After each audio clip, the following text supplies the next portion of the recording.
السلام علیکم ورحمۃ اللہ وبرکاتہ۔ اللہ الحمد للہ الذی خلق فسوى والذی قدر فہدى،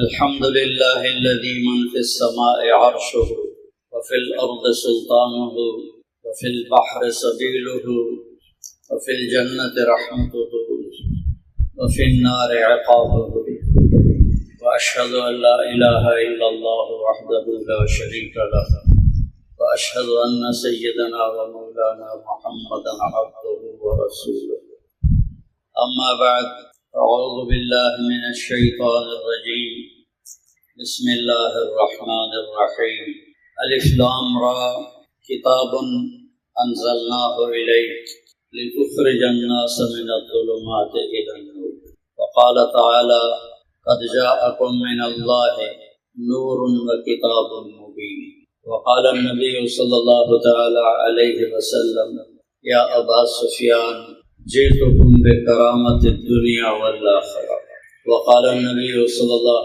تعالى عليه وسلم تركتكم على محجة بيضاء ليلها كنهارها لا يزيغ عنها إلا هالك، او کما قال صلی اللہ تعالی علیہ وسلم۔ میرے محترم بھائیو، دوستو، عزیزو، بچوں، بیٹوں، اللہ تعالیٰ نے اپنے خزانوں میں جو سب سے اعلیٰ چیز بنائی ہے وہ ہدایت ہے۔ کوئی دعا مانگنا فرض نہیں، لیکن اہدنا الصراط المستقیم ہر رکعت میں مانگنا فرض ہے کہ اللہ کہہ رہا ہے مجھ سے مانگو میں تمہیں ہدایت دوں۔ ہدایت ہدیہ سے بھی ہے، اور ہدیہ تحفہ کو کہتے ہیں۔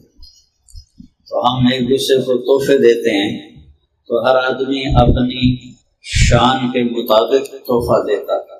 تو ہم اللہ سے کہہ رہے ہیں، اللہ ہم سے کہہ رہا ہے مجھ سے مانگو میں تمہیں ہدیہ پیش کروں، میں ہدیہ دوں۔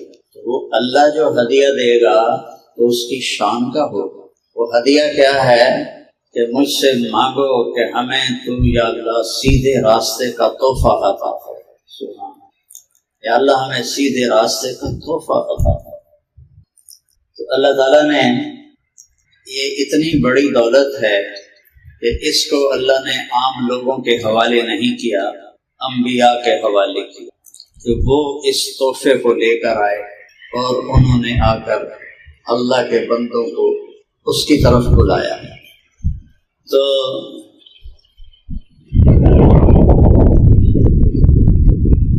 جنہوں نے اسے قبول کیا وہ کامیاب ہو گئے، جنہوں نے رد کیا وہ ناکام ہو گئے۔ پھر خدا سمندر سے نکلی ہوئی چوٹی کو بھی کہتے ہیں۔ پہاڑ ہوتا ہے، پہاڑ کی چوٹی باہر نکل جاتی ہے پانی سے، اور پھر سورج کی شعاع سے وہ چمکتی تھی، اس کو خدا کہتے ہیں۔ اس زمانے میں کمپاس نہیں تھے، کمپیوٹر نہیں تھے، رات کو ستاروں کو دیکھ کے سفر کرتے سمندر کا، اور دن میں پہاڑ کی چوٹیوں کی نشانی ہوتی تھی کہ یہ جو چوٹی ہے یہ نشانی ہے جدے مڑ جانے کی، یہ نشانی ہے عقبہ مڑ جانے کی، یہ نشانی ہے یمبو مڑ جانے کی۔ تو وہ ان چوٹیوں کو سامنے رکھ کر پھر اپنے جہازوں کا رخ قائم کرتی تھی۔ جو اس سے بھٹک جاتا تھا پھر وہ سمندر کی موجوں کے حوالے ہو جاتا، اور جو اس کو سامنے رکھ کے اپنے جہاز کا رخ قائم کرتا تھا وہ منزل تک پہنچ جاتا تھا۔ تو انسانیت کے اس سمندر میں ہم سب کشتیاں ہیں، اور دنیا ایک سمندر ہے، اور اس میں جو چوٹی ہے جس کو دیکھ کر ہم نے سفر کرنا ہے وہ قرآن ہے، وہ قرآن ہے، وہ قرآن ہے۔ ذالک الکتاب لا ریب فیہ، وہ قرآن ہے جو شک و شبہ سے۔ اللہ تعالیٰ نے آدم علیہ السلام سے اپنے دین کو اتارنا شروع کیا، اور ہمارے نبی پر آ کر یہ آیت اتاری، الیوم اکملت لکم دینکم واتممت علیکم نعمتی ورضیت لکم الاسلام دینا۔ الیوم، آج، الیوم بعد میں آنا چاہیے، اکملت پہلے لائے ہیں، الیوم نہیں، اکملت الیوم یہ ہونا چاہیے نحو کا قاعدہ۔ الیوم پہلے یہ مطلب یہاں بتانا ہے کہ یہ کام آج ہو رہا ہے، آج سے پہلے کبھی نہیں ہوا۔ پھر دینکم بعد میں ہے، لکم پہلے ہے۔ یہ بتا رہا ہے کہ یہ کام صرف تمہارے لیے ہو رہا ہے، تم سے پہلے اور کبھی کسی کے لیے نہیں ہوا۔ اور اتممت علیکم نعمتی، اور علیکم کا لفظ بتا رہا ہے کہ یہ وہ نعمت ہے جو تم سب کے لیے میں نے برابر کر دی۔ بازار میں لوگ بیٹھتے ہیں، کوئی تھوڑا کماتا ہے، کوئی زیادہ کماتا ہے، کوئی اگلا بھی اپنا ضائع کر کے گھر واپس آ جاتا ہے، کوئی 1 سے 10 ملنے بنا لیتا ہے، کوئی 10 سے 1 پہ آ جاتا ہے، وہ 1 بھی چلی جاتی ہے۔ تو دنیا میں نحن قسمنا بینہم معیشۃ، دین میں علیکم سب کے لیے، سب کے لیے ہے۔ اور اکملتو کا مطلب ہوتا ہے کہ تمام صفات اس میں پوری کر دی، اور اتممتو کا مطلب ہوتا ہے سارے اجزاء پورے کر دی۔ ایک شخص جیسے اوس یمانی جو تھے، وہ اندھے بھی تھے، لنگڑے بھی تھے، لولے بھی تھے، اور کالے بھی تھے، اچھی، لیکن وہ اتنے کامل تھے کہ سلیمان بن عبد الملک جیسا عطا بن ابی ربا کالے، اندھے، لنگڑے، لولے، اور سلیمان بن عبد الملک جیسا جابر بادشاہ ان کے سامنے ایسے عطیات کی شکل میں بیٹھتا تھا۔ وہ کامل تھے، تمام نہیں تھے۔ ایک آدمی بڑا صحت مند ہے اور وہ مسٹر ایشیا ہے، لیکن صفات سے خالی ہے، تو وہ کامل نہیں ہے، وہ تمام ہے۔ تو میرے اللہ نے ہمیں خوشخبری سنائی کہ میں نے جو اپنے حبیب کو دین دیا ہے، یہ صفات میں بھی کامل ہے اور اجزاء میں بھی کامل ہے، اجزاء میں بھی مکمل ہے اور صفات میں بھی مکمل ہے۔ لہذا ان الدین عند اللہ الاسلام، اب بس یہی دین چلے گا، اور سب دین منسوخ ہو گئے۔ وَمَن يَبْتَغِ غَيْرَ الْإِسْلَامِ دِينًا فَلَن يُقْبَلَ مِنْهُ وَهُوَ فِي الْآخِرَةِ مِنَ الْخَاسِرِينَ، کہ یہ دین ہی ہے اسلام جو اللہ کے ہاں قبول ہے، اس کے علاوہ جو بھی کسی دین کو اختیار کرے گا ناکام ہو جائے گا۔ تو اللہ تبارک و تعالیٰ نے دین کا ایک ذرہ جہنم کے 7 حصے، سب سے پہلا حصہ جہنم ہے، وہ اہل ایمان کے لیے ہے جو کبیرہ گناہ کرتے مر گئے اور توبہ نہ کی، اس جہنم میں جائیں گے۔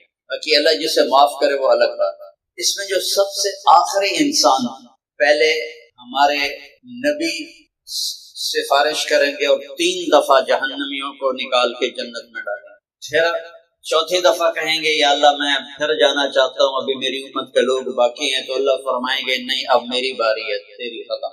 تو اللہ 3 لپ بھر کے جہنم سے ایمان والوں کو جنت میں ڈالیں گے، لیکن ایک شخص اتنے کمزور ایمان والا ہوگا کہ وہ اس میں بھی نہیں آئے گا، اللہ نکالے گا، اس میں بھی اس کا نمبر نہیں لگے گا، میرے نبی نکالیں گے اس میں بھی ان کا نمبر نہیں لگے گا۔ وہ اللہ کے نبی نے فرمایا میں دیکھ رہا ہوں اس کو ابھی جہنم سے نکلتے ہوئے، اس کا نام ہوگا جوہینا، اس کا قبیلہ ہوگا جوہینا، اور جب اس کی سزا کا وقت ختم ہوگا تو جبریل کو آواز آئے گی جہنم سے، یا حنان یا منان، تو اللہ سے عرض کریں گے یا اللہ ایک آواز آ رہی ہے یا حنان یا منان، اللہ فرمائیں گے ایک میرا بندہ ابھی تک اٹکا ہوا ہے، اس کے پاس ایمان کا اتنا چھوٹا ذرہ ہے جو کسی کو نظر نہ آیا، صرف اللہ کو پتا ہے کہ اس کے اندر ایک ذرہ ایمان ہے۔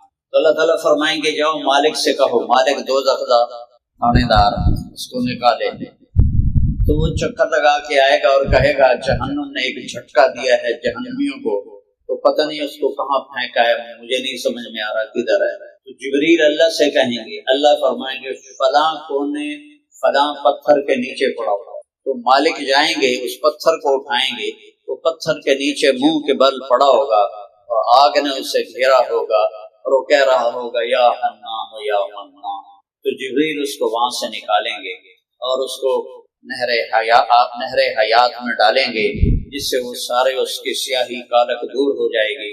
پھر اللہ تعالیٰ اس سے کہیں گے چل جنت میں چلا جائے۔ جب وہ جنت میں جائے گا تو اللہ ایک درجہ اور اوپر دکھا دے، یہ چھوٹا وہ بڑا۔ اب آدمی تو حریص ہے، لالچی ہے، تو تھوڑی دیر تو صبر کرے گا، پھر کہے گا یا اللہ جو جنت دے ہی دیتی ہے تو او دے دے جڑی اتنے ہے۔ تو اللہ تعالیٰ فرمائیں گے پھر تو اور تو نہیں مانگے گا مجھ سے؟ کہیں گے نہیں تیری قسم میں بالکل نہیں مانگوں گا۔ اللہ اسے وہاں پہنچا جائے۔ تھوڑی دیر کے بعد اس کو ایک اور درجہ دکھائیں گے، جب وہ اس کو دیکھے گا تو وہ اس سے بھی خوبصورت ہوگا۔ تب تھوڑی دیر تو صبر کرے گا، پھر اما نہیں میں رہ نہ سکا، پھر کہے گا یا اللہ جنت تو دے دیتی ہے تو اے بھی دے دے، تین کڑی ہو گئے۔ تو اللہ تعالیٰ فرمائیں گے تو کہہ رہا تھا میں آئندہ نہیں مانگوں گا، کہ نہیں یا اللہ تیری قسم اب نہیں مانگا۔ اللہ اس کو وہاں پہنچا دے گا۔ کچھ دیر گزرے گی تو اللہ ایک اور درجہ دکھا دے گا، اب یہ اس کا اصل ٹھکانہ ہے۔ جب وہ اسے دیکھے گا تو ساری شیوں حقیر نظر آئے گی۔ سزوکی والے کے قریب سے مرسڈیز گزر جائے تو سزوکی والا تو ویندا ہی رہ جاتا نا، ہائے ہو گئی۔ تو اب اس کو وہ اتنا بڑا خوبصورت درجہ نظر آئے گا، تھوڑی دیر تو صبر کرے گا، تو کہے گا پھر اب ڈرے گا کہ کئی دفعہ میں نے قسم توڑی ہے، وعدہ توڑا ہے، اب اگر میں مانگوں تو کہیں ریورس گیئر لگنا لگ جائے، میں نے دو دگے جی نہ سٹ دے وے۔ تو اب اس کے اندر کشمکش چل رہی ہے، مانگنے کو جی چاہتا ہے اور اللہ سے ڈر رہا ہے، اور اللہ تو اندر کے بھیج جانتا ہے، تو وہ نہیں بولے گا۔ زبان پہ آتا ہے ہونٹ سی لیتا ہے، زبان پہ آتا ہے ہونٹ سی لیتا ہے۔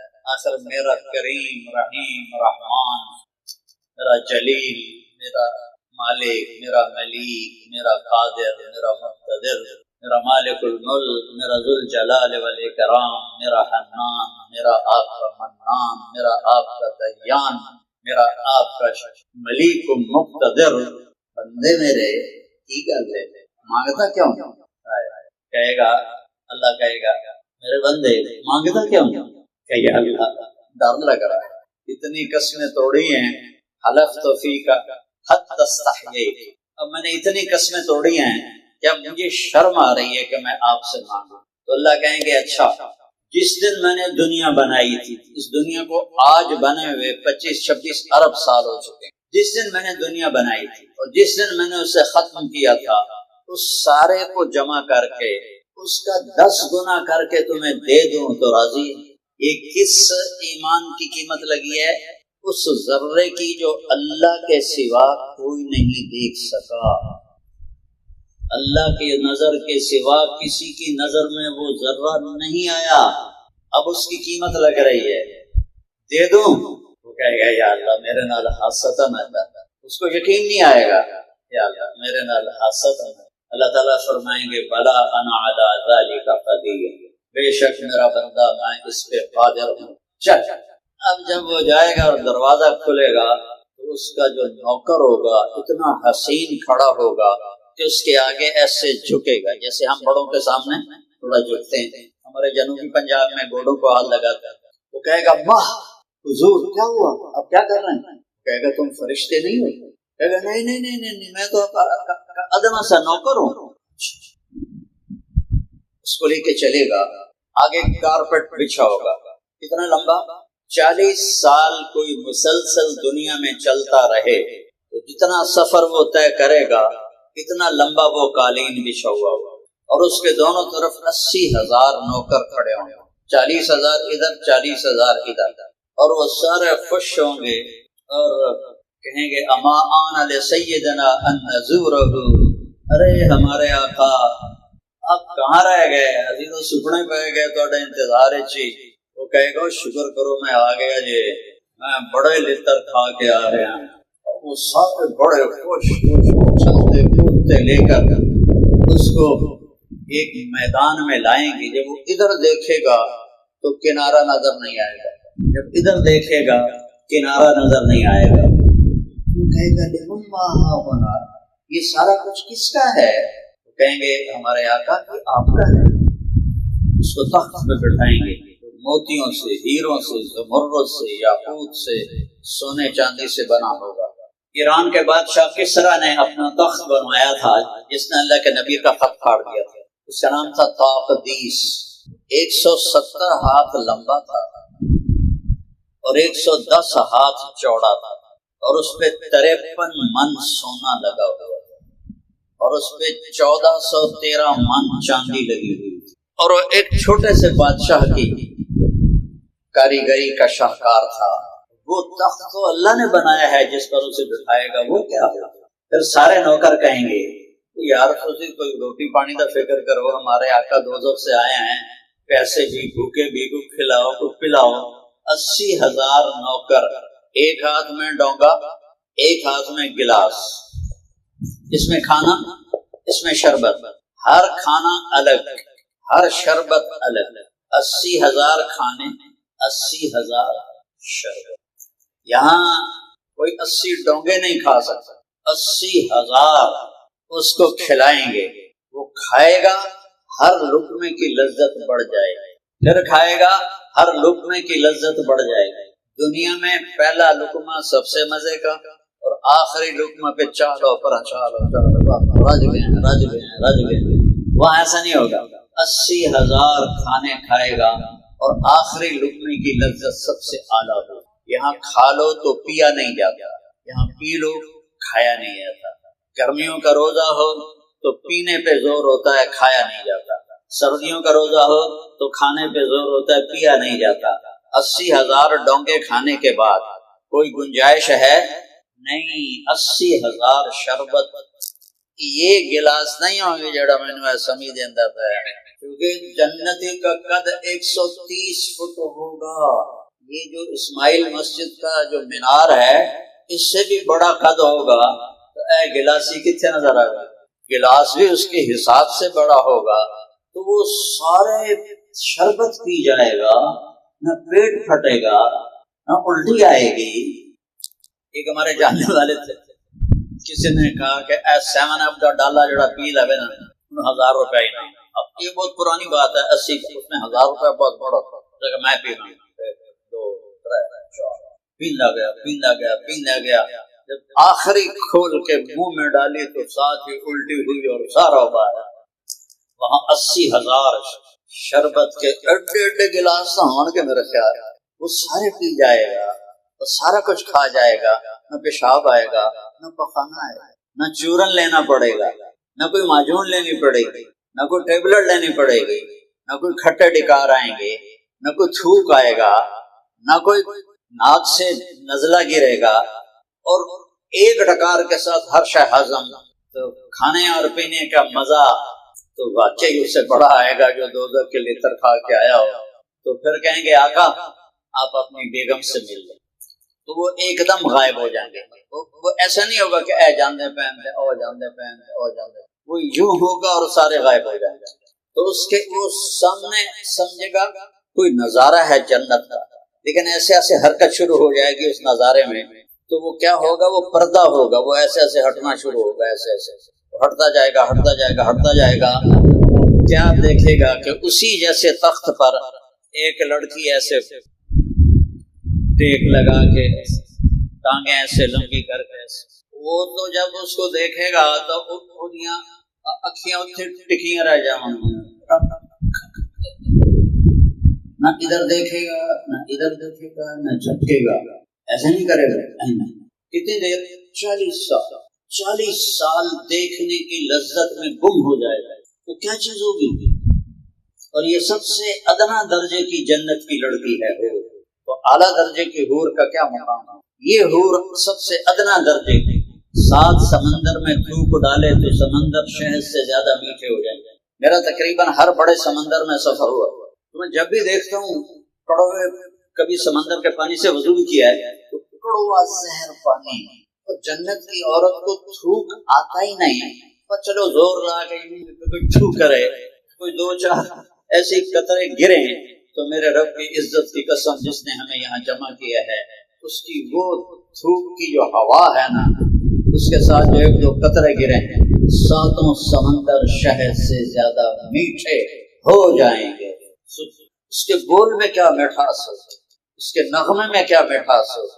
کبھی وہ کہے گا مجھے تم گانا سناؤ، تو جنت کے درخت ساز بن جائیں گے، ہوا موسیقار بن جائے گی، ہوا سر بنائے گی اور درختوں سے وہ سر نکلیں گے، پتوں سے، ٹہنیوں سے، شاخوں سے، پھولوں سے، پھلوں سے وہ سر نکلیں گے اور اس کے ساتھ وہ گائے گی، وہ ہزاروں برس بھی بیٹھ کے سنتا رہے، رب ذوالجلال کی قسم اس کا مزہ ختم نہیں۔ جنید جمشید رحمۃ اللہ علیہ مجھ سے کہنے لگا ہم 3.5 منٹ کا گانا بناتے ہیں۔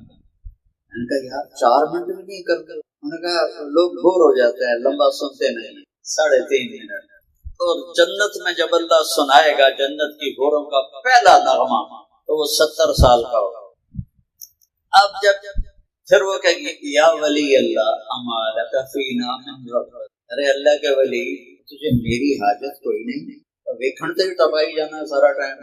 پھر اس کو ہوش آئے گا، کہے گا من انتی، تیری کون ہے؟ تو کہے گی تیری زوجہ، تیری حور، انا من اللواتی خبین لک، تیرے لیے چھپائی گئی ہوں۔ پھر تو وہ دوڑ لگائے گا اور ہوا میں اڑتا ہوا جائے گا، جا کر جو اس کو جو جپھی ڈالے گا، یہ 70 سال کی جپھی ہوئی، موانکی کی لذت لیتا رہے تو اس کے بوسے کی لذت کیسی ہوئی؟ اتنا ایمان کا ذرہ اس۔ اور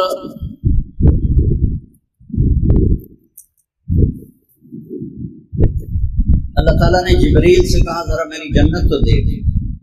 وہ جنت میں گئے تو نور کی چمک اٹھی، جبریل سمجھے اللہ کی تجلی پڑی تو وہ سجدے میں چلے گئے۔ جبریل جو سب سے قریب ہے اللہ پاک کے عرش میں، سب سے اوپر جس کا مقام، انہوں نے سمجھا کہ اللہ کی کوئی تجلی ہے۔ تھوڑی دیر کے بعد آواز آئی یا امین الوحی ارفع راسک، اے وحی کے امانت دار سر اٹھا۔ جب سر اٹھایا تو ایک لڑکی مسکرا رہی تھی، اس کے دانتوں کا نور، چہرے کا نور اتنا زبردست تھا کہ جبریل سمجھے اللہ کی تجلی ہے۔ کہنے لگے قربان جاؤں تیرے بنانے والے بات، اگر لوگوں کو پتہ چل جائے کہ تو یہ چیز ہے تو تیرے لیے سب کچھ لٹا دے۔ وہ کہے گی تجھے پتہ ہے میں کس کے لیے ہوں؟ وہ کہیں گے تو بتا کس کے لیے؟ لمن آثر مرضات اللہ علی ہواہ، جو فیصلہ باد میں رہتے ہوئے اپنی مرضی پہ نہیں چلے گا، اللہ کی مرضی پہ چلے گا، میں اس کے لیے ہوں۔ بڑھاپے سے پاک، بھوک سے پاک، لڑائی سے پاک، غصے سے پاک، پیشاب سے پاک، پخانے سے پاک، میل کچیل سے پاک، بدبو سے پاک، موت سے پاک۔ نحن الخالدات فلا نموت ابدا۔ اور پیدا کیسے ہوتی ہیں؟ ایسا نہیں کہ وہاں کے جو جنت میں غلام ہیں ان کی اللہ شادیاں کرتا ہے، اس سے حوریں پیدا ہوتی ہیں، ایسا نہیں۔ جنت میں ایک نہر ہے، اس کا نام ہے بیدق، وہ موتیوں سے ڈھکی ہوئی ہے، اس کے اندر مشک، عنبر، زعفران، کافور چلتا ہے۔ اللہ نے ہمیں آگ، پانی، مٹی، ہوا سے بنایا، دیکھو کیسے انسان بنے بیٹھے ہیں، باتیں کر رہے ہیں، دیکھ رہے ہیں، سن رہے ہیں، کھا رہے ہیں، پی رہے ہیں۔ اللہ نے جنت کی لڑکی کو بنایا ہے مشک سے، عنبر سے، زعفران سے، کافور سے۔ اس نہر میں یہ چاروں چیزیں چلتی ہیں۔ جب اللہ تعالیٰ چاہتا ہے کہ میں اپنے بندے کے لیے نئی زوجہ تیار کروں تو اس پر تجلی ڈالتا ہے اور اس میں سے حور نکلتی ہے پورے لباس کے ساتھ، لباس سمیت نکلتی ہے، اور اس کا قد بھی 130 فٹ ہوتا ہے، 130 فٹ، اور 100 جوڑے پہنے ہوتے ہیں اس میں، اور اس کے جو لہنگا ہوتا ہے وہ 3 میل کے دائرے میں گھوم رہا ہوتا ہے، 3 میل کے دائرے میں۔ یہ جو شادی پہ دلہن کو پہناتے ہیں تو بیچاری کدی ایدو نپدی ہے، کدی ایدو نپدی ہے، وہ تو بلٹوریا بھی نہیں جانتا، تو اس کا جو وہ لہنگا ہوگا وہ 3 میل کے دائرے میں گھوم رہا ہوگا، اور 130 فٹ اس کا قد ہے، اور اس کے سر کے بال چوٹی سے لے کر پاؤں کی ایڑی کا بوسہ لے رہے ہیں، 130 فٹ لمبے بال ہیں، اس میں موتی، ہیرے، یاقوت ہوں گے، جوئیں نہیں ہوں گی، لیکھا نہیں ہون گے، جوئیں نہیں ہون گی، اس میں ہیرے موتی ہوں گے، اس میں خشکی نہیں ہوگی، ڈینڈرف نہیں ہوگی، اس میں ایسے خوشبو ہوگی کہ جب وہ یوں کرے گی نا اور اس کے بال لہرائیں گے تو پوری جنت میں خوشبو کے حلے آنے لگ جائیں گے۔ ادنا ایمان کا ذرہ، ادنا، ہمارے پاس سب سے ادنا اکائی پیسے، روپے کی 1 پیسہ ہے، 1 پیسے سے کم کوئی رقم نہیں ہے، تو یوں سمجھو کہ وہ پیسے سے بھی کم ہے، وہ ذرے کا ذرہ ایمان کا ہے، اور اللہ اس کی قیمت لگا رہا ہے، پورا ایمان لے کر جانے والا کیا ہوگا؟ جنت کی سب سے بڑی نعمت اللہ کا دیدار، سب سے بڑی نعمت۔ اور اللہ تعالیٰ جنتیوں سے، میرے نبی نے فرمایا ان اللہ یتجلی للناس عامۃ ولابی بکر خاصۃ، اللہ تعالیٰ سارے جنتیوں کو دیدار عام کرائے گا اور ابو بکر صدیق کو دیدار خاص کرائے گا۔ میرے نبی نے فرمایا میرے بیٹے حسن حسین جنت کے نوجوانوں کے سردار اور میری بیٹی فاطمہ جنت کی عورتوں کی سردار، اور علی کا مرتبہ حسن حسین سے بھی اوپر ہے۔ میں ایک آدمی کو جانتا ہوں جب وہ جنت کے دروازے پر آئے گا، میرے نبی نے فرمایا تو 8 دروازے کھل جائیں گے، کہیں گے حضور ادھر تشریف لائیں، حضور ادھر آئے، حضور ادھر آئے۔ تو سلمان فارسی ایسے ہو کے پوچھنے لگے یا رسول اللہ کون ہے؟ آپ نے کہا یہ ابو بکر بن ابی قحافہ، اسے جنت کا ہر دروازہ پکارا۔ پھر آپ نے فرمایا میں نے ایک محل دیکھا ایسا عالی شان کہ میں سمجھا یہ میرا ہے۔ جب میں جانے لگا تو فرشتے نے کہا یہ آپ کے ساتھی عمر بن خطاب کا محل ہے۔ پھر آپ نے مذاق کیا، عمر میرا بڑا جی چاہا میں اندر جا کے دیکھوں کیونکہ بہت خوبصورت تھا، لیکن پھر مجھے تیرا غصہ یاد آ گیا تو میں پھر نہیں گیا۔ تو حضرت عمر رونے لگے یا رسول اللہ علیہ کا آغاز، میں بلا آپ کا غصے ہوں گا۔ پھر آپ نے فرمایا عثمان جنت میں ہر نبی کا ایک خاص ساتھی ہوگا، میرا خاص ساتھی عثمان ہوگا۔ پھر آپ نے حضرت علی کا ہاتھ پکڑا ایسے اور یوں قریب کرتے کرتے کرتے کرتے یہاں سینے کے ساتھ لگا لیا، فرمایا علی اترضى ان يكون منزلك مقابل منزلي في الجنة، علی کیا تو راضی ہے جنت میں تیرا گھر میرے گھر کے سامنے ہے؟ یہ فضیلت کسی کو نہیں بتائی، یہ صرف علی کا مقدر ہے۔ تو حضرت علی رونے لگے یا رسول اللہ میں راضی ہوں، میں راضی ہوں، میں راضی ہوں۔ پھر آپ نے فرمایا ہر نبی کے 2 خدمتگاروں، ایک خدمتگار ہوگا، ہر نبی کا ایک، میرے 2 خدمتگار ہوں گے، ایک طلحہ ہوگا ایک زبیر ہے۔ فرمایا جب میں جنت میں جاؤں گا، جنت کی سواری پہ سوار ہوں گا تو میری سواری کی جو لگام ہے وہ بلال پکڑ کے میرے آگے آگے چلے۔ جب میدان حشر میں پہنچیں گے تو بلال اونٹنی پہ سوار ہوگا، اونٹنی پہ کھڑے ہو کے اذان دے گا، جو پوری دنیا پوری کائنات کے انسان جنات حضرت بلال کی اذان کو سنیں۔ اتنے تو نہیں سنی تو اتنے سن لگے، قیمتی چیز کے لیے پھر پیسے لگتے۔ میں گیا ہانگ کانگ تو انہوں نے مجھے ایک سٹور دکھایا کہ یہاں سب سے کم درجے کی جو چیز ہے وہ $10,000 کی ہے، $10,000 سے اوپر پھر شروع ہوتی ہیں قیمتیں، کم سے کم قیمت $10,000 ہے۔ تو وہاں پھر عام آدمی کا داخلہ منع ہے، عام آدمی نہیں جا سکتا ہے۔ یہ تو میں نے ابھی چھوٹی جنت بتائی ہے، جنت الفردوس ہے جو اللہ نے اپنے ہاتھوں سے بنائی ہے۔ پھر جنت الفردوس میں حظیرۃ القدس ہے جس کے بارے میں اللہ نے کسی کو بتایا ہی نہیں ہے، میرے نبی نے اس کا نام بتایا ہے، اس میں کیا ہے وہ نہیں بتایا، وہ اللہ کے خاص الخاص خاص الخاص بندوں کے لیے۔ ساری جنت کن فیکون سے بنی اور جنت الفردوس کو میرے اللہ نے اپنے ہاتھوں سے بنایا۔ سارے جنتی اللہ کا دیدار کریں گے 8ویں دن جمعہ، اور جنت الفردوس کے جنتی اللہ کا دیدار کریں گے صبح بھی اور شام بھی، صبح بھی شام۔ ایوب علیہ السلام سے کسی نے پوچھا بیماری کے دن یاد آتے ہیں؟ کہنے لگے ان دنوں سے صحت کے دنوں سے اچھے تھے۔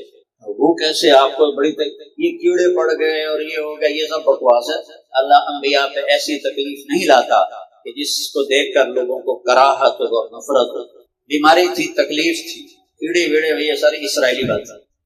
فرمایا بیماری کے دن اچھے تھے۔ کب وہ کیسے اچھے تھے؟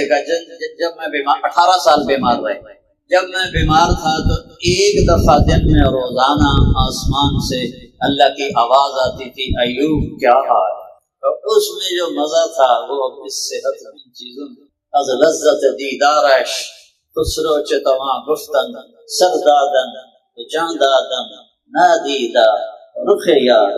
امیر خسرو کا شعر ہے کہ میرے مالک تجھے دیکھے بغیر جانیں قربان کر دی، سر کٹا دیے، جسم ادھیڑ دیے گئے، آگ میں جلا دیے گئے، پانی میں بہا دیے گئے، تیرے عشق میں تجھے دیکھے بغیر یہ حال کیے، جب تجھے دیکھیں گے تو کیا حال ہوگا۔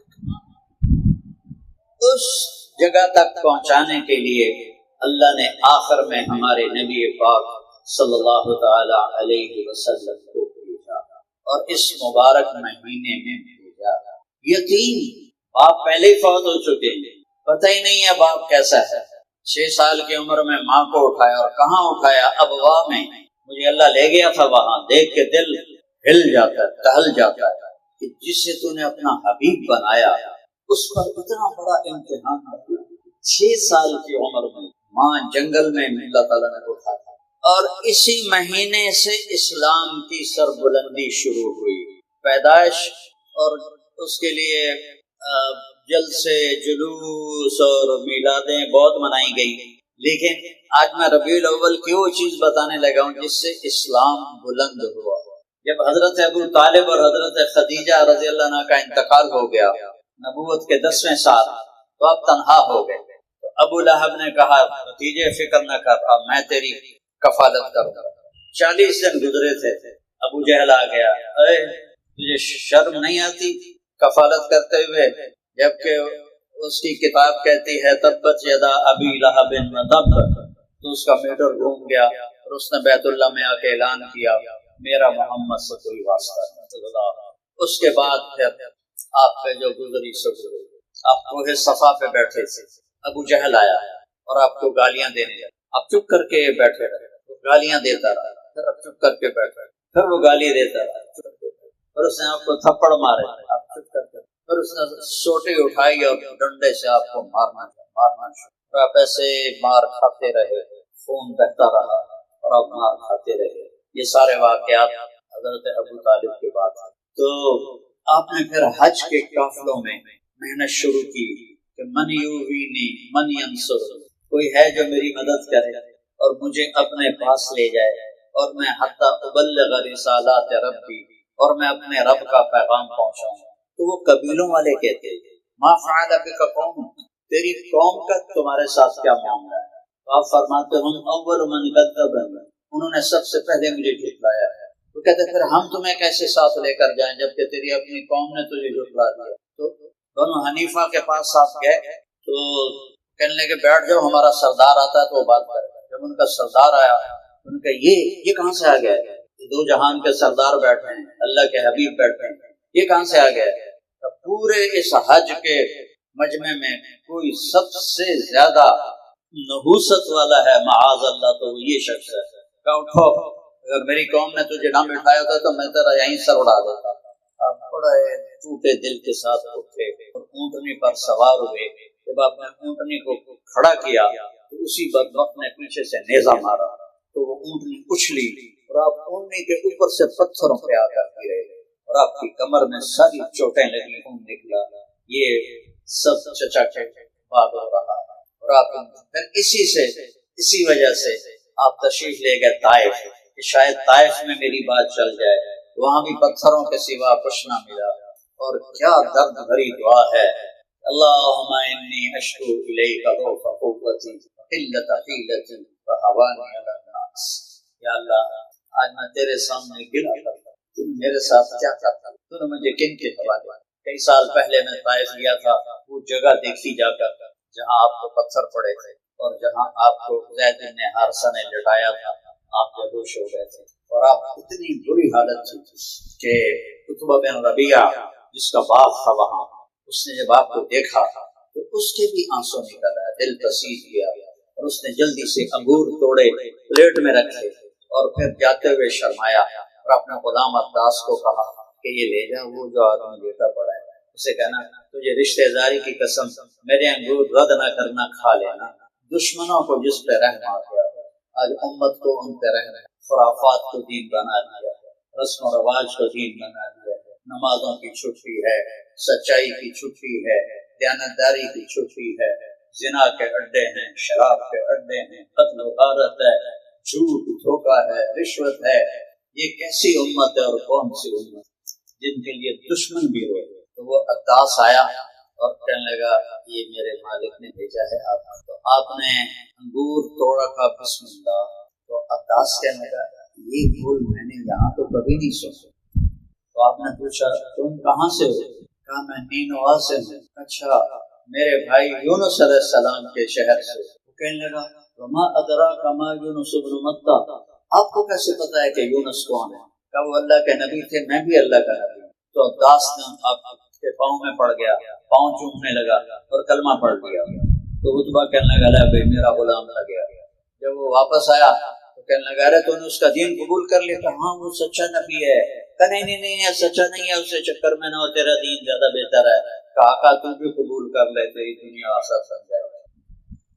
تو نبوت کا 11واں سال تھا اور آپ مینا میں گشت کر رہے تھے، اور یہ شدید گرمی ستمبر کا مہینہ تھا، رات کا وقت تھا۔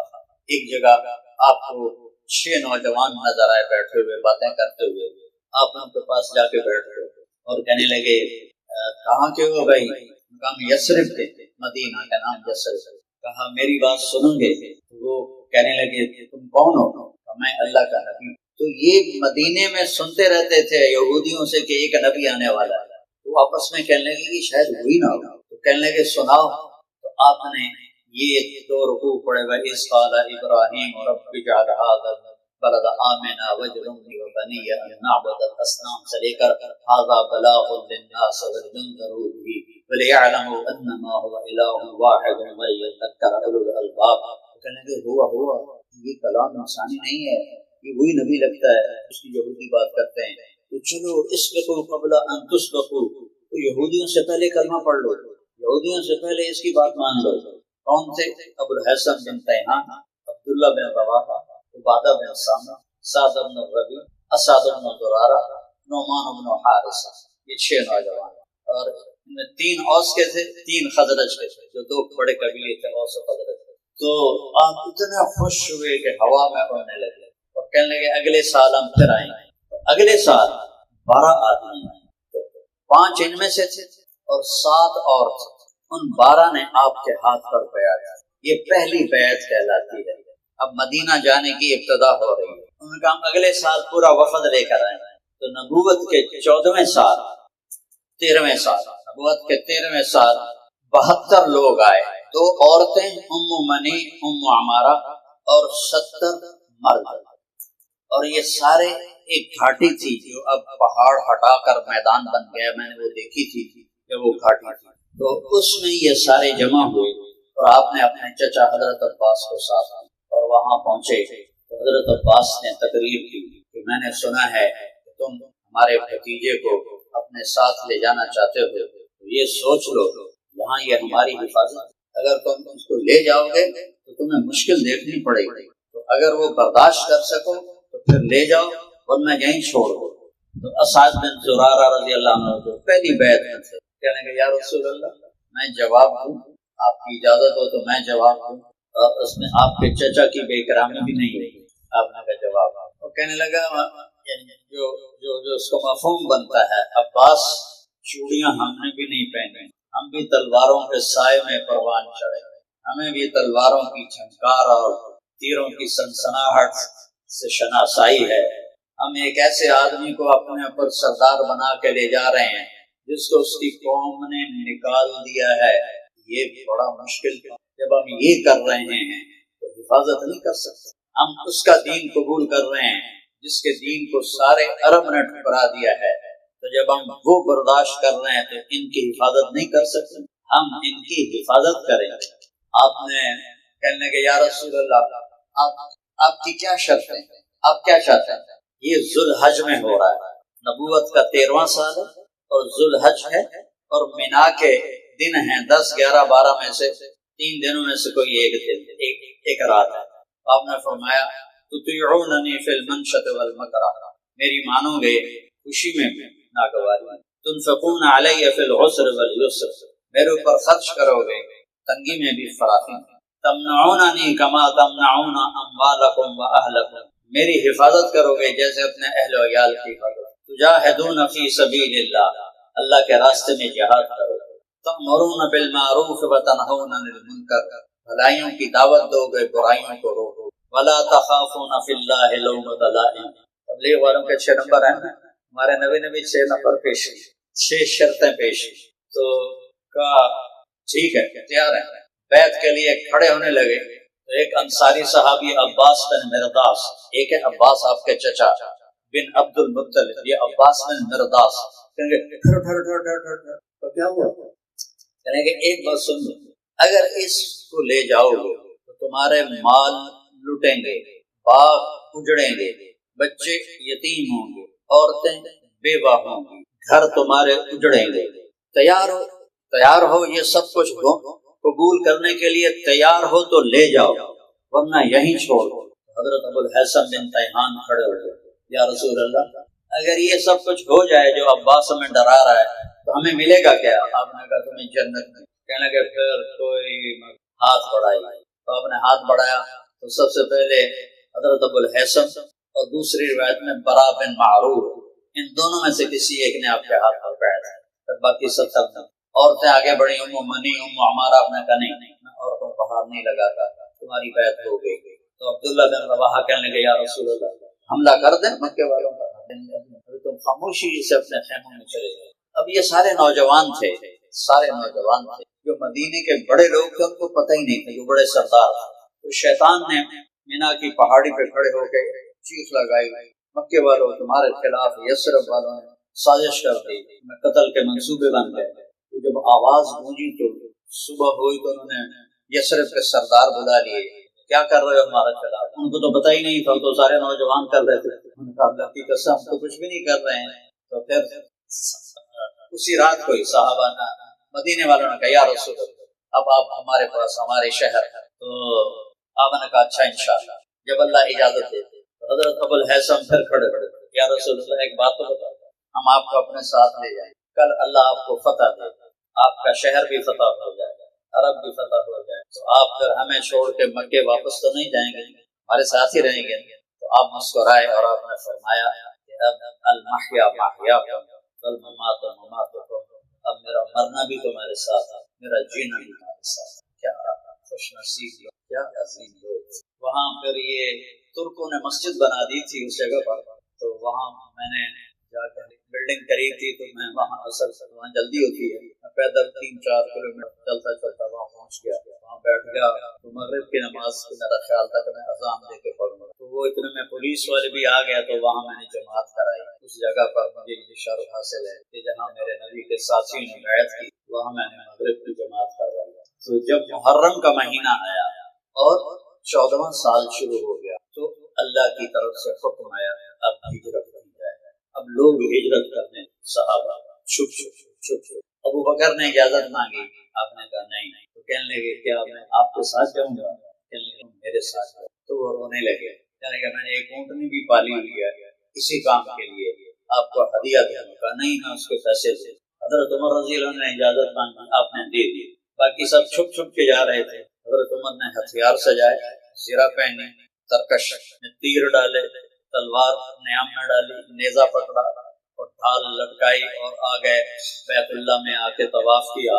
سارے قریش بیٹھے تھے، کہنے لگے جو یہ چاہے اس کی بیوی بیوہ ہو، بیٹے یتیم ہو اور اس کی ماں روئے، آؤ میں جا رہا ہوں، مجھے روک کے دکھا، کوئی ایک بھی نہیں۔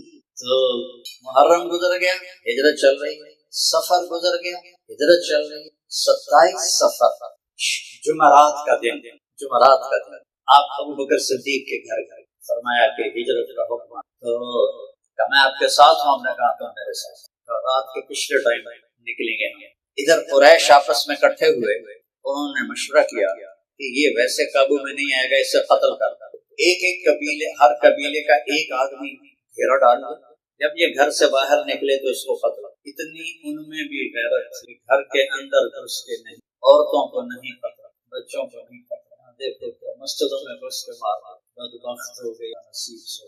تو آپ نے حضرت علی کو اپنی جگہ لٹایا صحن میں، اور پچھلی رات آپ اٹھے اور آپ نے مٹی اٹھائی، وجعلنا من بین ایدیہم سدا ومن خلفہم سدا فاغشیناہم فہم لا یبصرون، ہم نے ان کے آگے پیچھے دیواریں کھڑی کر دی، انہیں اندھا کر دیا، تو آپ ان کے بیچ میں سے گزر گئے، ان کو نظر، ہر ایک کی آنکھ میں وہ مٹی پڑی اور وہ ریت ہے، اور سارے تھوڑی دیر کے لیے ان کو نظر آنا بند ہو گیا۔ تو شیطان نے نعرہ لگاؤ نکل گیا جے، انہوں نے دیکھا دروازے سے تو حضرت علی سوئے ہوئے تھے اوپر چادر لے کر تاکہ پتہ نہ چلے، کہنے کہ نہیں یہ تو اور پہ ہے، چلو بٹا مارو۔ انہوں نے پتھر مارا تو حضرت علی نے ہائی 3-4 پتھر مارے، ہر دفعہ وہ زور سے لگتا آپ کی ہائی نکلتی۔ جب صبح ہوئی تو حضرت علی سے تو کہنے لگے تیرا بھلا ہو جائے، ہمیں تو رات کو شک پڑ گیا تھا کہ یہ نہیں ہے، پھر اس کو جتنے بھی پتھر پڑتے تھے وہ ہائے نہیں کرتا تھا، تمہاری ہائے سے ہمیں شک پڑ گیا تھا کہ یہ وہ نہیں ہے، بتا کے ذرا ان کی پٹائی شروع کر سکتا۔ تو میں اندر پہ میں نے کیا پتا کہ باہر جا کر دیکھو۔ تو آؤ وہاں سے نکلے، ابوبکر صدیق نے کہا یا رسول اللہ میں نے ایک غار تلاش کیا ہوا ہے، ہم پہلے وہاں جائیں گے، وہاں ہم جا کے چھپیں گے، پھر جب ہماری تلاش ذرا ٹھنڈی پڑے گی پھر ہم نکلیں۔ اب یہ راستہ ہے مدینے میں اور یہ ہے غار ثور، یہ یمن کا راستہ، یہ مدینے کا راستہ۔ ابوبکر صدیق آپ کو لے کر چلتے، ہمارے نبی پنجوں پہ چل رہے تھے، پنجوں پہ، کہ اس کو کھوجی ہوتے تھے جو پاؤں کا نشان دیکھ کر آدمی تک پہنچ جاتا۔ ہمارے دادا کا اونٹ گم ہوا تھا اور ذمہ دار کی چوری ہونا اس وقت بڑی بےزتی ہوتی تھی، فلانے میاں کی چوری ہو گئی، تو میرے دادا نے کھوجی کو لیا اور 7 آدمی چلتے تھے اور تلمبا سے چل کے ڈیرہ غازی خان جا کر وہ چور تک پہنچ گئے، کیونکہ سب کچی سڑکیں تھیں، تو وہ کھوجیوں کو پاؤں کا نشان دیکھتے دیکھتے دیکھتے ڈیرہ غازی خان اور اس سے آگے چوک۔ تو آپ ایسے چل رہے تھے، ایسے ابوبکر کبھی آگے چلتے کبھی پیچھے چلتے، کبھی آگے چلتے۔ ہم نے کہا ابوبکر یہ کیا کر رہا ہے؟ میں نے عرض کیا یا رسول اللہ جب مجھے خیال آتا ہے آگے کوئی دشمن ہے تو پھر میں آگے ہو جاتا ہوں تاکہ میرے اوپر وار پڑے، جب مجھے خیال آتا ہے کوئی پیچھے سے حملہ نہ کر دے تو میں پیچھے ہو جاتا ہوں تاکہ میرے اوپر وار پڑے۔ تو جب آپ پہاڑ کے پاس پہنچے تو پہاڑ ایسا سیدھا ہے، آپ کی یہ 5 انگلیاں زخمی ہو چکی، پنجے پر چل رہے تھے، تو جب چڑھنے کا وقت آیا آپ چڑھ نہیں سکتے، تو ابوبکر نے آپ کو کمر پہ بٹھایا، پورا پہاڑ لے کر اوپر غار ثور تک، پھر آپ کو باہر کھڑا کیا، اندر جا کے غار کو صاف کیا، پتھروں سے سوراخ بند کیا، پھر پگڑی اتار کے پھاڑ کے سوراخ بند کیا، پھر بھی سوراخ سے کرتا پھاڑ کے سوراخ بند کیے، ایک سوراخ جس میں سانپ تھا اس کے اوپر ایڑی ہے۔ یا رسول اللہ اندر آیا، اندھیرے میں آپ کو پتہ نہیں چلا کہ ابوبکر کا نہ کرتا ہے نہ پگڑی۔ جب تھوڑی سورج کی روشنی ہوئی، صبح کی روشنی ہوئی، آپ نے دیکھا ابوبکر تیری پگڑی تیرا کرتا کدھر ہے؟ تو ان کا یا رسول اللہ یہ سارے سوراخ تھے تو مجھے ڈر لگا کہ اس میں چیز نہ ہو نقصان والی، تو میں نے پھاڑ پھاڑ کے سارے سوراخ بند کیے۔ ایک دم آپ کی آنکھوں میں آنسو آئے اور آپ نے ایسے ہاتھ اٹھائے، اللہ میں ابوبکر سے راضی ہوں، تو بھی اس سے راضی ہوں اور اسے جنت میں میرا ساتھی جبریل ہے۔ یا رسول اللہ اللہ تعالیٰ فرما رہے ہیں کہ آپ خوشخبری دے دیں ابوبکر کو کہ ہم اس سے راضی ہو گئے تو جنت میں آپ کا ساتھی بن گیا۔ اور وہاں میں جو سانپ تھا وہ سانپ آپ کو ڈس رہا تھا، تو بعض علماء نے لکھا ہے کہ وہ جو سانپ تھا وہ اس لیے ڈس رہا تھا کہ ایڑی ہٹا مجھے بھی دیدار کرنا، وہ آپ کا دیدار کرنا چاہتا ہے، اس لیے وہ ڈس رہا تھا۔ تو جب آپ کے آنسو نکلے درد سے تو آپ کی گود میں تھا سر ہمارے نبی کا، تو آنسو چہرے پر پڑے تھے، کیا ہوا؟ سانپ نے آپ نے ایسے تھوک لگایا، زہر سارا ختم۔ تو صبح ان پنجوں کو دیکھ کر کھوجی چلتے چلتے چلتے غار ثور، ایسا علم تھا اب تو مٹ گیا، سڑکیں پکی ہو گئی۔ تو ابی بن خلف کہنے لگا بے وقوف ادھر کدھر ہے محمد؟ اللہ نے اس سے پہلے مکڑی کا جالا بنوا دیا، ایک بیل اگائی اس میں مکڑی نے جالا بنایا، اور یہ بیل تو محمد کی پیدائش سے بھی پہلے کی ہے، کتنے لیتے آ گیا؟ مجھے نہیں پتا، میرا علم مجھے یہی لکھتا ہے۔ تو حضرت ابوبکر صدیق پریشان ہو گئے، تو آپ نے کہا اتنے میں ابی بن خلف نے غار کی طرف منہ کر کے پیشاب شروع کر دیا، تو آپ ہنسنے لگے، آپ نے دیکھو اگر یہ ہمیں دیکھتا تو یہ ایسے پیشاب کرتا، اللہ نے پردہ حائل کر دیا، تو واپس ہو گیا۔ تو 27 کی رات، 28 کی رات، 29 کی رات، 3 راتیں اور 2 دن، 28 اور 29، اور مہینہ صفر 29 کا تھا، اور ربیع الاول، یہ ربیع الاول کی یہ تاریخ سنانے والی اپنے نبی کا تعارف نہ کروایا تو کیا ہوا، اپنے نبی کی زندگی نہ اپنائی تو کیا دشمن بن۔ تو حضرت عبداللہ بن ابو بکر رضی اللہ تعالیٰ وہ آدھی رات کو آتے اور جو کچھ مکے میں مشورے چل رہے تھے وہ آپ کو سناتے اور فجر سے پہلے اترتے اور چلے جاتے۔ عامر بن فہیرہ آپ کے غلام وہاں بکریاں چھوڑ دیتے تاکہ عبداللہ کے پیروں کے نشان مٹ جائیں، اور وہیں دیر تک بکریاں لے کے کھڑے رہتے، جب اندھیرا ہو جاتا تو دودھ نکال کر اوپر پہاڑی پر لے جا کر آپ دونوں کو پیش کرتے اور آپ کو نوش فرماتے۔ یکم ربیع الاول، ربیع الاول کو یوں بھی یاد کرنا چاہیے جو میں سنا، یکم ربیع الاول صبح صادق کے وقت آپ نکلے خاص، اور ابو بکر صدیق کے غلام عامر بن فہیرہ وہ 3 اونٹنیاں لے کر آئے، اور عبداللہ بن اریقت ابو بکر صدیق کے دوست تھے، کافر تھے لیکن صحرائی راستوں کو جانتے، وہ رہبر بن گئے۔ آپ نے مکے کو دیکھا ایسے، وہ کہیں ٹمٹماتے چراغوں کی لو نظر آ رہی تھی، تو آپ نے دیکھ کر بڑی حسرت سے کہا یا مکہ ما اطیبک من بلد واحبک الی لولا ان قومی اخرجونی منک سکن۔ اے مکہ تو مجھے کتنا پیارا ہے، تو مجھے کتنا محبوب ہے، کاش میری قوم مجھے نہ نکالتی، میں تمہیں چھوڑ کے کبھی نہ جاتا۔ اسی وقت اللہ نے قرآن ان الذی فرض علیک القرآن لرادک الی معاد، میرے محبوب ایک دن آئے گا آپ کا رب آپ کو شان کے ساتھ مکے واپس لائے۔ تو پھر آپ 8 دن کا سفر کرتے، 8 ربیع الاول کو آپ کو واپس، اور 22 ربیع الاول کو مدینے کے، اچھا جس دن آپ پہنچے نا تو آپ کی داڑھی کالی تھی، ابوبکر صدیق کی داڑھی کالی سفید ہے، تو جب مدینے والے آئے تو انہوں نے دونوں کو دیکھا، ان میں نبی کون؟ مظفر گڑھ میں میرا بیان، اور میں پہلی دفعہ گیا تھا، وہاں مرکز کا افتتاح تھا، تو رائمنڈ سے میری تشکیل ہوئی، تو میرے ساتھ راجہ امیر سلطان رحمۃ اللہ علیہ ہمارے علاقے کے بڑے زمیندار تھے، وہ بھی تھے، ہماری زمیندارہ جماعت میں ان کا اتنا چوڑا چہرہ، لال سرخ رنگ، بڑی پگڑی باندھتے تھے، چٹی سفید داڑھی، اور ایسے بڑے ڈیل ڈول والے، اور میں اسی وجود میں تھا، تو ایک آدمی آیا اور ہمیں دیکھنے لگا، مجھے دیکھے کہ وہ اندازہ لگا رہا تھا کہ ان میں مولانا طارق جنید ادھر دیکھے ادھر دیکھے، پھر اس نے سوچا ہے سکا جاتا ہو نہیں سکتا، اے بڑا بیٹا ہے، بڑا پگڑ ہے، چٹی داڑھی ہے مولانا طارق، اس نے اس کے ساتھ مسافہ کیا، میرے ساتھ یہی راجہ صاحب جس نے میں ممبر سے باہر آیا نا، پھر اس بڑا پچی ہونا صفائی غلط ہو۔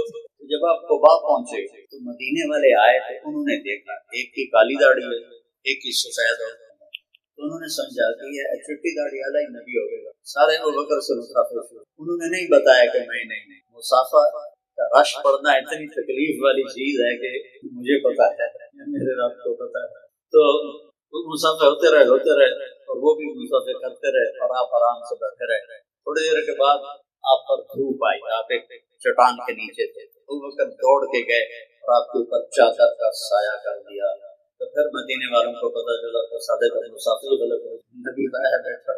پھر 22 ربیع الاول کو آپ جمعے کے دن 2 ہفتے وہاں قیام کیا، مسجد قباء بنائی، اور 22 ربیع الاول کو آپ مدینے میں داخل۔ قربان جاؤں زمانے کی فصاحت ادب کا گھاٹی تھی سنیت الوداع، جس سے اتر کے نیچے مدینے آتے، مدینے کے 500 جوان تیر تلوار سے مسلح آپ کی اونٹنی کو گھیرے میں لیا ہوا اور آپ کے ساتھ چل رہے تھے۔ جب آپ یوں سمجھو کہ یہ وہ چوٹی ہے پہاڑ کی، یہ چوٹی، تو یہاں پہلے اونٹنی کا سر، سامنے میدان ہے، وہاں مدینے کی بچیاں کھڑی ہوئی انتظار کر رہی ہیں، تو اونٹنی کا سر پیچھے یوں میرے نبی کا سر نکلا، تو ایک دم سب کی زبان پر، پہلے سے نظم یاد نہیں کروائی ہوئی تھی جیسے ہمارے اسکولوں میں یاد کروا، ایک دم سب کی زبان پر آیا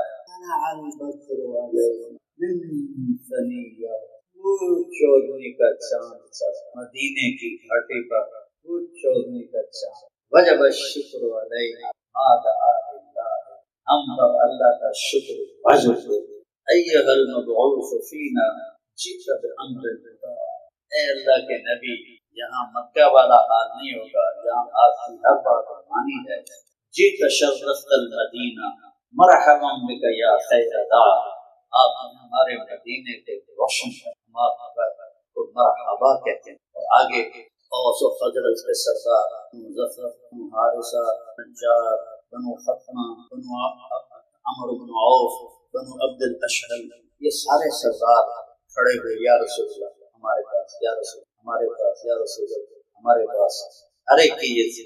آپ کی تمنا تھی کہ میری دادی جس خاندان سے تھی میں وہاں جا کر کے آؤں، لیکن کہتے ہوئے خیال تھا کہ شاید دوسروں کو پھر تکلیف ہو، تو آپ نے اونٹنی کی مہار چھوڑ دی، رسی چھوڑ دی، فدعوها فإنها مأمورة، ایسے چھوڑ دو، میرے اللہ کو جہاں منظور ہے یہ وہاں جا کر وہ سارے سردار ہمارے پاس تو جا کے ایک کھلے میدان میں بیٹھ گئی جہاں آپ کی مسجد بنی. وہ 2 یتیم بچوں کی مسجد کی جگہ تھی اور اسعد بن زرارہ پہلی بیعت میں وہ ان کے متولی تھے. تو یہ میں بات کی بات ابھی بتاتا ہوں. آپ نے مسجد بنانے کا ارادہ پتہ کروایا کہ یہ کس کی زمین. تو حضرت اسعد بن زرارہ نے فرمایا تھا کہ یہ یتیم بچوں کی ہے اور ہم آپ کو گفٹ کرتے ہیں، ہدیہ کرتے ہیں. یتیم کا مال ہم ہدیہ نہیں کرتے سکتے. قیمت لگواؤ. قیمت لگی 7 دینار. آپ نے فرمایا ہم آپ کو 9 دینار دیں. 9 دینار. ہمارے یہاں جو بیچارہ کوئی پھنس جاتا ہے، ایک مجھے پراپرٹی ڈیلر کہنے لگا، بڑی بڑی پارٹیوں والے مجھے آ کر کہتے ہیں مرغا تو نہیں پھنسا. میرا دل کٹ کے رہے، مرغا تو نہیں پھنسا کیا مطلب کسی کو گھاٹا پڑ گیا ہے اور وہ اپنا گھر بیچنا چاہتا ہے یا فیکٹری بیچنا چاہتا ہے تو اونے پونے میں خرید لی. ایسی سنگ دلی آ گئی، کوئی مرغا تو نہیں پھنسا. آپ نے کہا 7 دینار 9 دینار اس کی. تو اونٹنی وہاں بیٹھی، اس کے بعد وہ کھڑی ہوئی اور اس نے ایسے دیکھنا جیسے کوئی پہچان نہیں. سب کے دل تھک تھک تھک تھک کتنے گئے. چلتے چلتے چلتے نجار کا شاپ کی عبد الاشہر ان کے ابو ایوب انصاری کے دروازے کے سامنے. ابو ایوب انصاری کے بھاگ جاگے. اللہ تعالیٰ نے انہیں میزبانی کا شرف بخشا. پھر آپ 10 سال آپ نے